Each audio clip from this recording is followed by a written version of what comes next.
Le Real Madrid se déplace chez son rival l'Atlético pour disputer un premier derby cette saison lors de la 8e journée de la Liga.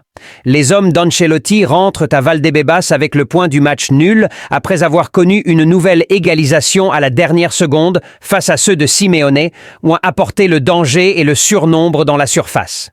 Voici Jude Bellingham sous Carlo Ancelotti, un joueur qui est proche d'être l'homme du match à chaque rencontre et qui l'est aujourd'hui. Rodrigo Goes, 5 sur 10. Le seul ballon de but qu'il a eu a fini au-dessus de la cage d'Oblak. C'est dur de tomber sur un joueur pour une seule action, mais un ballon parfait dans un match fermé, ça ne se vendange pas. Au-delà de cette action, Rodrigo a été en dedans avec aucun dribble réussi, un manque d'inspiration criant dans ses déplacements offensifs. Offensif, car défensivement, il est le premier défenseur du Real Madrid et a été précieux au pressing pour asphyxier les Colchoneros. Vinicius Junior, 6/10, match sous pression réussi pour le futur Ballon d'Or.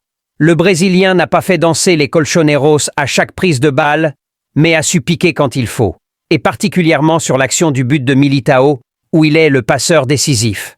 Appliqué et sérieux au pressing, il a permis au Real Madrid de rester haut et d'obliger l'Atlético à balancer plutôt que de les voir construire comme lors de certains derbys la saison passée.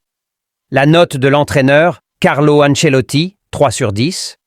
Le coach du Real Madrid a aligné son 11 titulaire en faisant confiance à Modric dans l'entrejeu plutôt qu'à un Camavinga trop juste ou un Arda Güler trop bleu.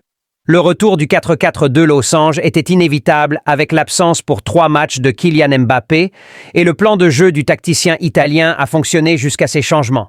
Il a abandonné son bon pressing qui gênait les Colchoneros pour faire du cholismo avec 6 défenseurs sur la pelouse. À trop reculer, on tombe encore en arrière. Dommage.